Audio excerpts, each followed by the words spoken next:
Your real job in life is to figure out what it is you are called to do.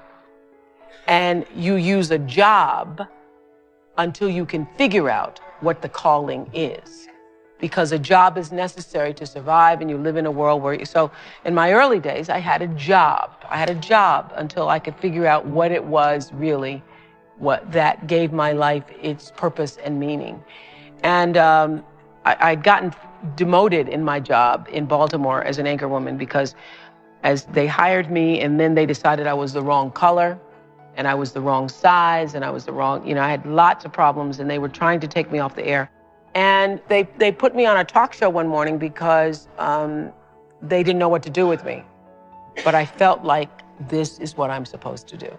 All these years I've been misplaced in news. But the moment I did that talk show, I felt like, oh, I can be myself. And that was August 14th, 1978. And that was the beginning of fulfilling the calling. If you can find what is your passion, if you find what you love, you never get tired. Or if you do get tired, you're fueled by the energy of your work. So I know that I'm doing exactly what I'm supposed to be doing at this time. I also know that what this show can do in terms of being a voice and changing the world, it's just the beginning of what this show can do. It's fun to do things like this. And it's necessary to do things like this in order to be able to do the bigger, grander things, to change what happens to the face of children in Africa, for example, or what happens to education with kids in this country. So I believe that what has happened to me is really the beginning of the greater passion to come. But if you find out what you're supposed to do, and you know what you're supposed to do by how it feels, and so you know if you're doing the right thing, if it feels like it's right to you. And when you hit the thing that feels right, when you know it's the right thing, you know it's right because it gives you your juice, and you know it's right because you would do it for nothing. You would do it for nothing and find a way to be able just to do it in order to be able to continue. That's how you know you're doing what you're supposed to be doing. There were many days that I sat in my chair across from 1 or 2 or 5 or 6 or 7 people, and I would be so frustrated because I just wanted to shake people sometimes and say, why didn't you pay attention to your life?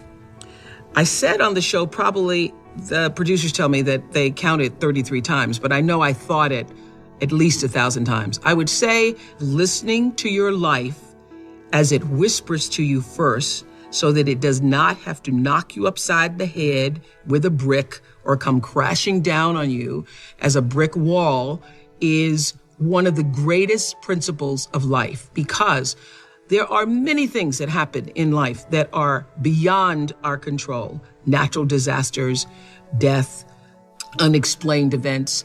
But there are also many, many, many things in life which we can control and become out of control because you're just not paying attention. You are sleepwalking through your life. And I have seen this so many times on the show. I wanted to take the guests and go, would you just pay attention?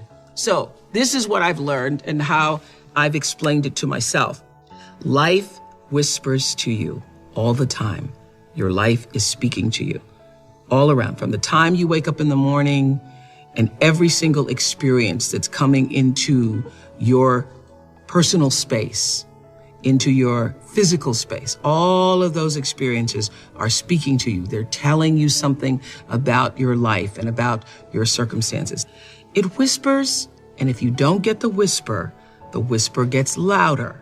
If you don't get the whisper, when it gets louder, it gets, I call it like a little pebble, like a little thump upside your head.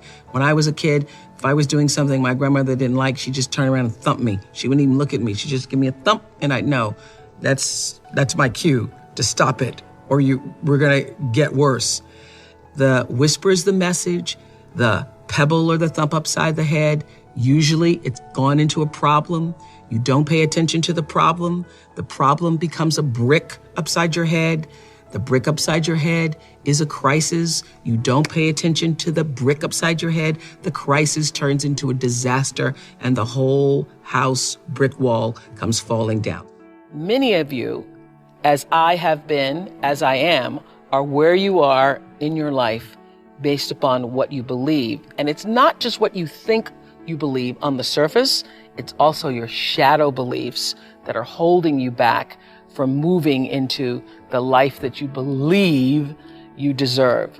What I know is if you're not looking at the shadows, if you're not looking at what is subconsciously running through the tape in your mind, telling yourself you're not good enough, you're not worthy enough, you're not smart enough, you're not enough, which is a tape that's playing for a lot of people. If you're not conscious of that, then you end up acting out of that belief system and not out of what you know to be the truest or want to be the truest for yourself. You don't become what you want, because so much of wanting is about living in the space of what you don't have. So if you start to think about that, really, why are you where you are in your life? The choices that you have made have been because of what you believe to be true for yourself. But I have always had the deep understanding for myself that if anything was going to move forward in my life, that I was going to have to be responsible for making that happen. And I know that to be true now and can articulate it as you are responsible for your life.